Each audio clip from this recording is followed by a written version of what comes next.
Amém. Glórias sejam dadas ao nome do nosso Deus. Eu quero convidar você então para que, se você ainda não se inscreveu no meu canal lá no YouTube, né, José Luiz Camargo, se inscreve lá, dê o seu like se porventura você entende que os conteúdos que eu tenho postado ali são relevantes, são importantes, são interessantes. À medida que você dá o seu like, o YouTube ele pode sugerir para outras pessoas, e isso é bom porque divulga aquilo que a gente está fazendo, tá certo?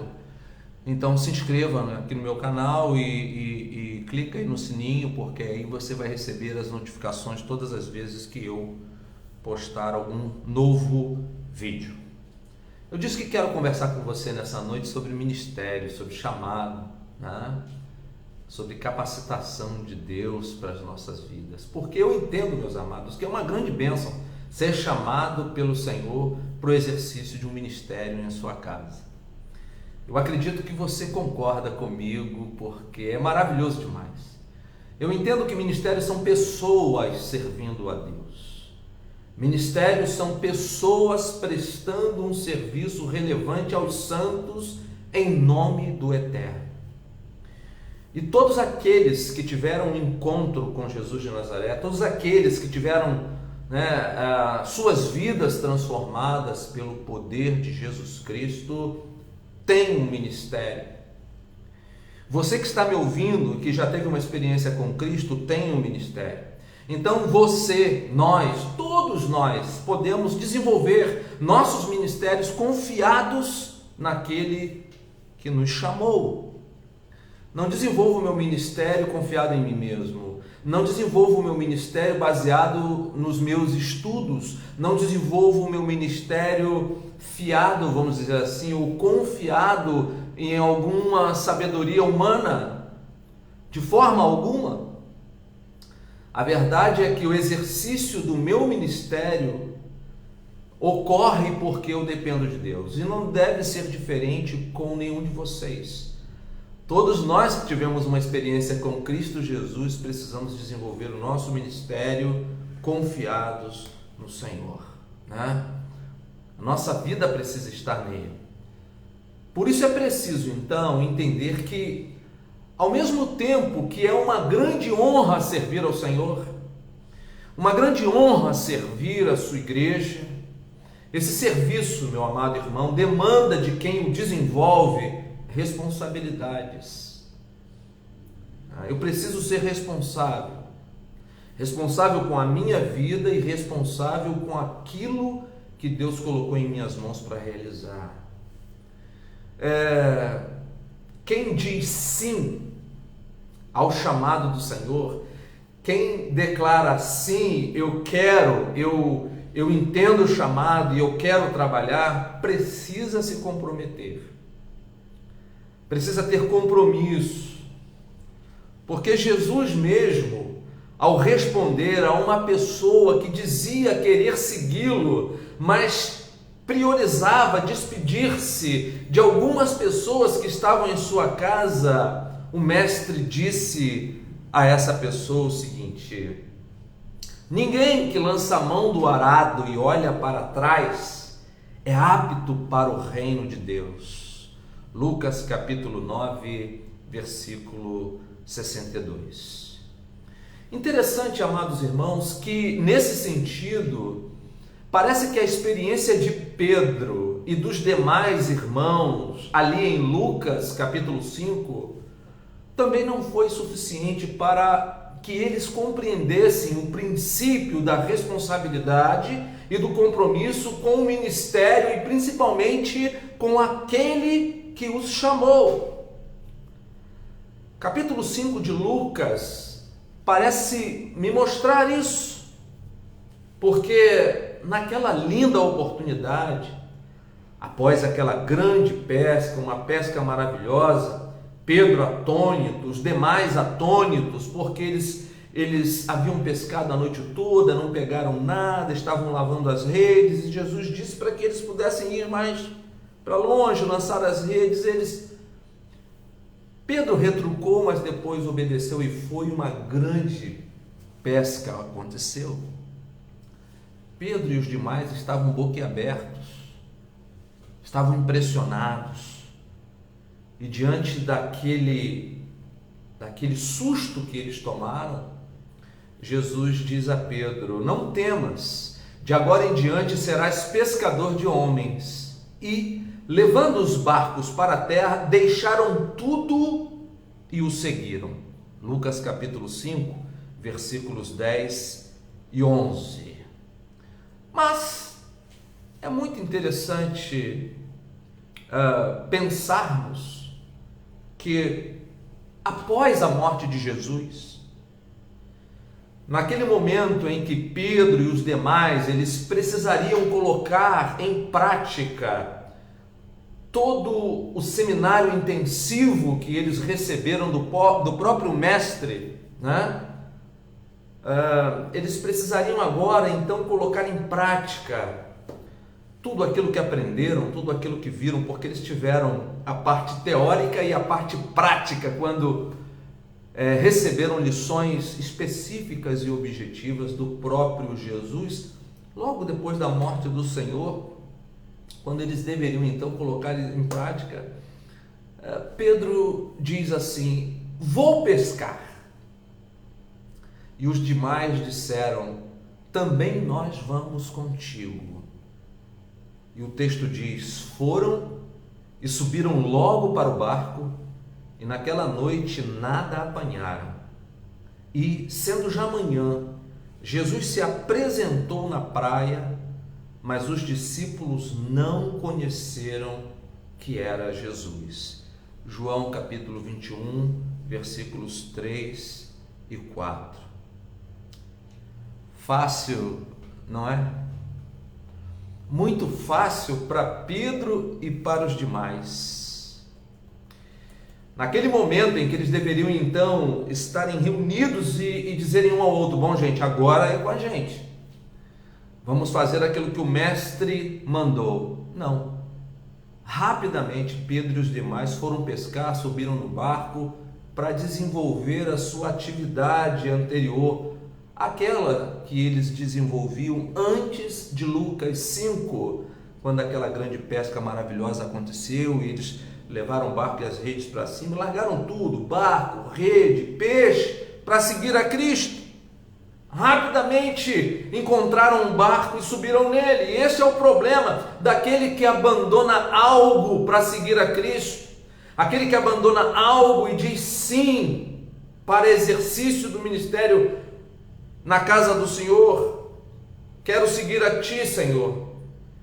Mas quando alguma coisa ocorre, quando um evento de maior magnitude ocorre, sempre o que ele abandonou, no caso de Pedro e os demais, os barcos, as redes e a pesca, sempre aquilo está ali, presente, bem pertinho destes, numa praia qualquer.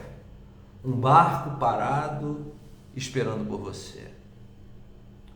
Há sempre um clamor para que abandonemos aquilo que é importante, que Deus nos chamou para fazer e colocou em nossas mãos, para que subamos no barco, para que voltemos à nossa atividade anterior.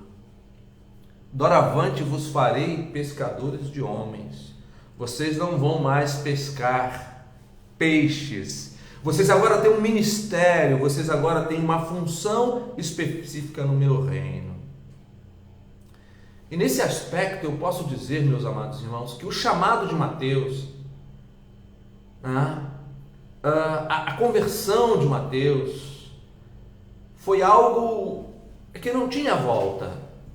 Por que não tinha volta? Porque Mateus, ele era coletor de impostos, Mateus era um publicano, Mateus era um judeu a serviço do Império Romano, e quando os olhos de Jesus tocaram Mateus, ele largou aquela mesa, ele largou aquilo ali e seguiu a Cristo.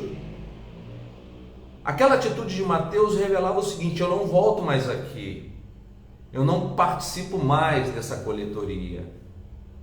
Mateus jamais poderia voltar outra vez ao Império Romano, caso não desse certo seu ministério ao lado de Jesus, e dizer: olha, não deu certo lá, eu queria voltar à minha atividade, será que posso? Não poderia fazer isso. Ele não poderia retornar ao seu antigo trabalho. Pedro e os demais não, muito fácil, largaram a pesca, as redes, os barcos. Jesus morreu. E agora? Eu vou pescar.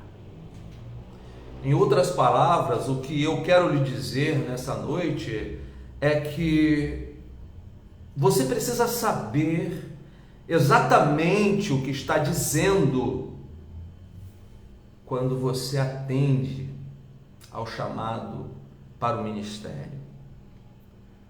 Quando você diz sim ao chamado do Senhor para desenvolver um ministério na casa de Deus, você sabe o que é isso?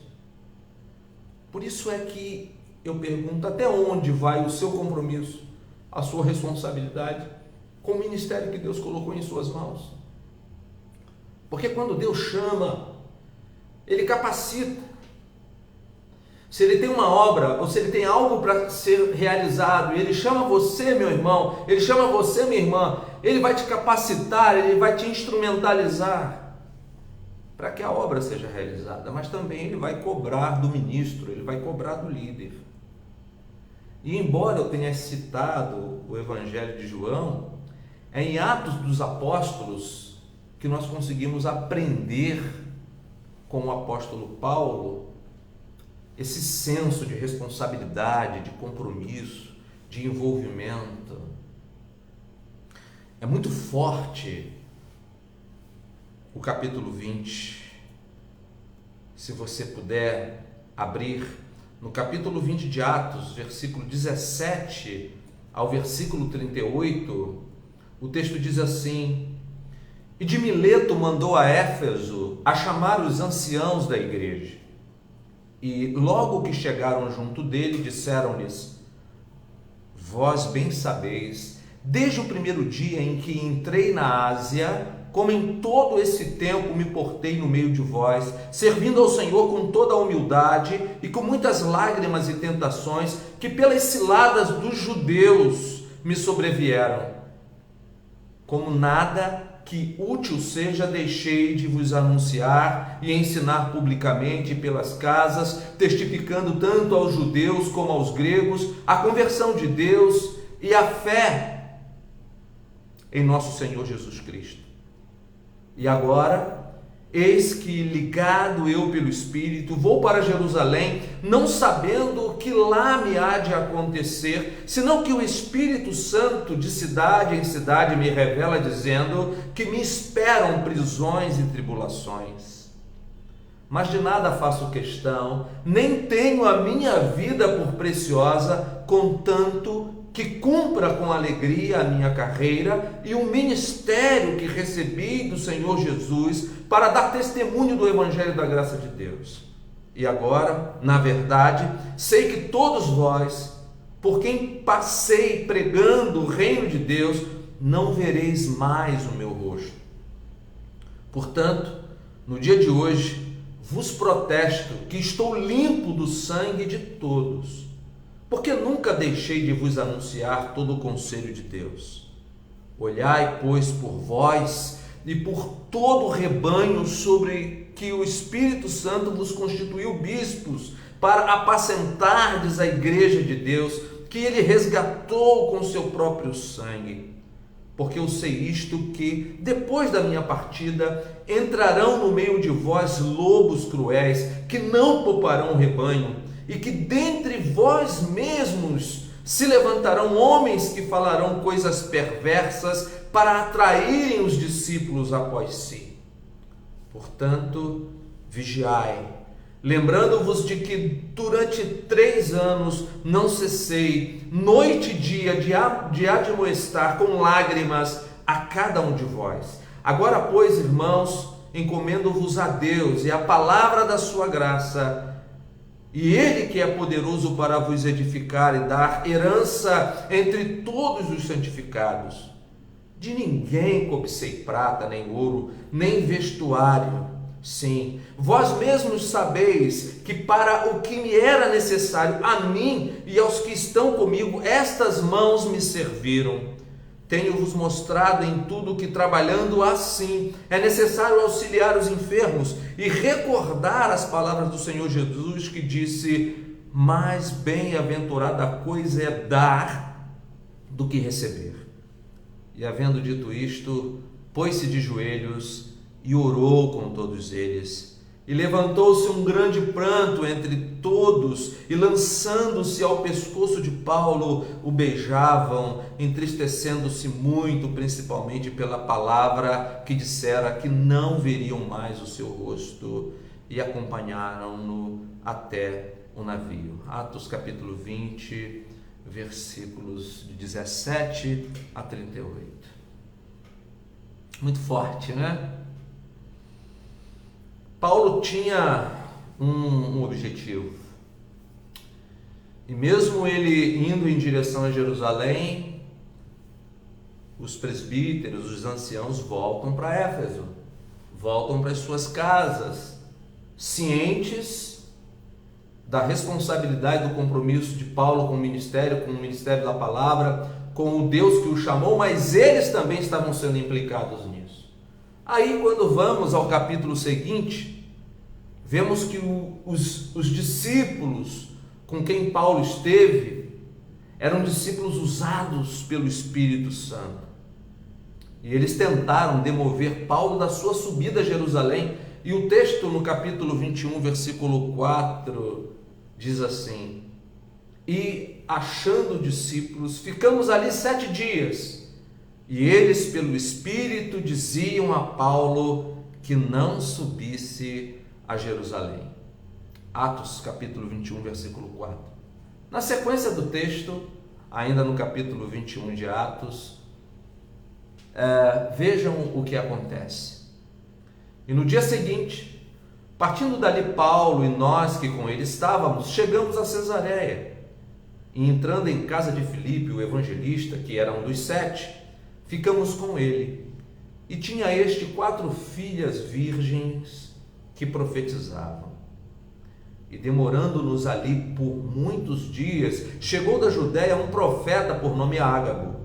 E vindo ter conosco, tomou a cinta de Paulo e, ligando-se aos seus próprios pés e mãos, disse: isto diz o Espírito Santo: assim ligarão os judeus em Jerusalém o homem de quem é esta cinta, e o entregarão nas mãos dos gentios.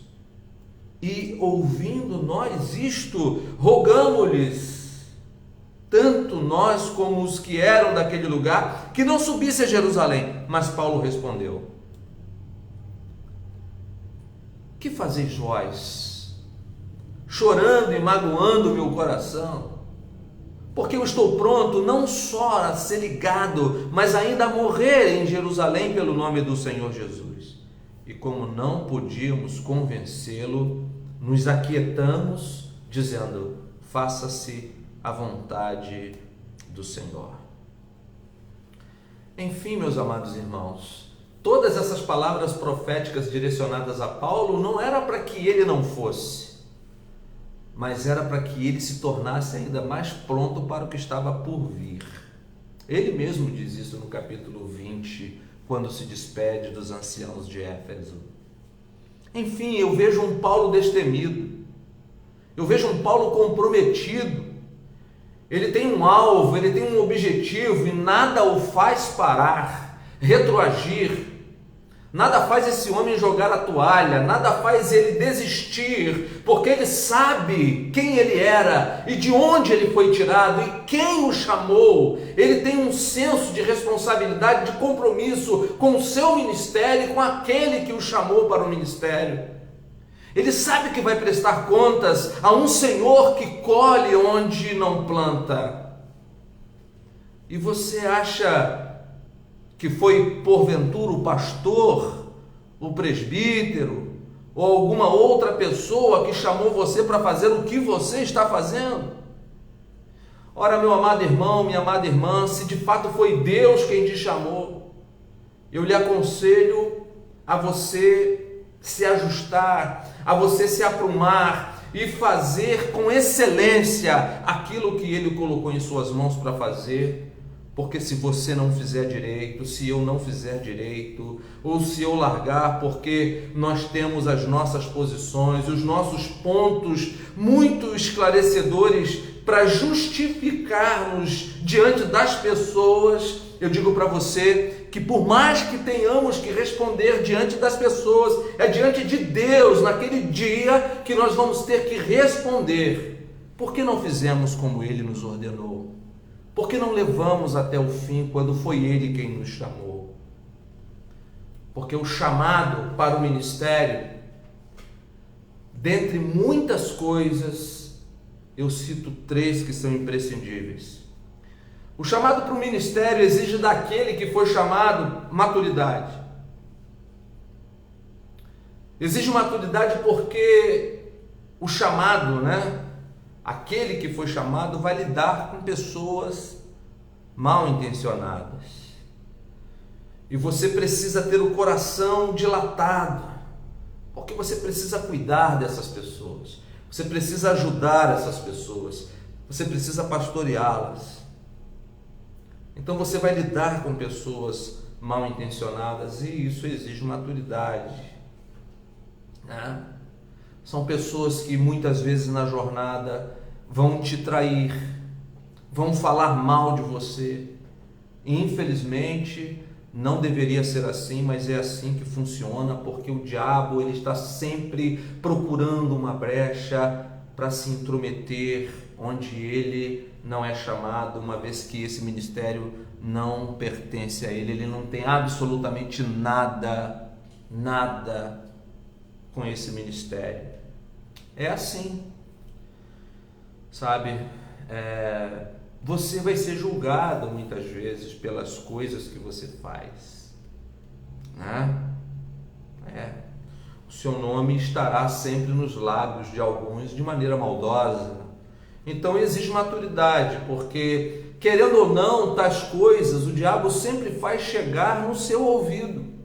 Você, líder, você que foi chamado para fazer alguma coisa, sempre vai ouvir que alguém comentou a seu respeito. É verdade. Porque ele cria o caminho para que o comentário aconteça e ele abre o caminho para que o comentário chegue até você. Com que objetivo? Abalar teu ministério, abalar a tua firmeza em Cristo. Então você precisa ter muita maturidade. Precisa ter maturidade para compreender, que essas ações demoníacas precisam ser resolvidas com oração e busca na presença de Deus. Você precisa ir buscar as pessoas por detrás de suas ações. Então, em primeiro lugar, o chamado para o ministério exige que aquele que for chamado seja maduro, tenha maturidade. Em segundo lugar, o chamado para o ministério exige daquele que foi chamado coragem. Coragem. Porque você vai enfrentar leões. Você vai enfrentar a opinião pública. Vários irão se juntar muitas vezes para dizer que você está errado, que você não deveria ter feito o que fez, que você não deveria ter agido como agiu, sem dobrarem os joelhos. Eles terão um posicionamento a seu respeito. E isso cresce, sabe, como massa de bolo no meio do rebanho. Então você precisa ter coragem. Tenha coragem. Diante da ausência de coragem, que tinha Josué, o Senhor disse a Josué quando o chamou: ser forte e corajoso. Josué capítulo 1, versículo 9. Então, o ministério exige daquele que foi chamado maturidade, mas exige também coragem. Quando o Senhor te chama, é necessário que você seja corajoso. Porque se você não tiver maturidade, você não for corajoso, você vai desistir pelo caminho. Porque são muitas as razões para você desistir. E em terceiro e último lugar, o chamado para o ministério exige daquele que foi chamado responsabilidade e compromisso. Porque não dá para fazer de qualquer maneira. Não dá para fazer meia boca, entende? Não dá para fazer, eu vou fazer aqui de qualquer jeito, e depois eu vejo como fica. Não dá para fazer de qualquer maneira. É preciso fazer com excelência. E um conselho que é válido para todos nós é: não assuma se ele não lhe chamou para assumir. Não assuma porque você quer, não seja porque você quer, não tome para si se ele não te mandou, porque você vai estar sozinho e você vai achar, você vai pensar naquele momento em que você vai se ver só, que Deus te deixou, te abandonou, e não, é porque você assumiu alguma coisa que ele não te mandou assumir. Então, se ele não te chamou para assumir, não assuma. Mas também, se ele te chamou para assumir, se ele colocou em suas mãos, não deixe, se ele não te ordenou deixar. Não abandone, se ele não te mandou abandonar.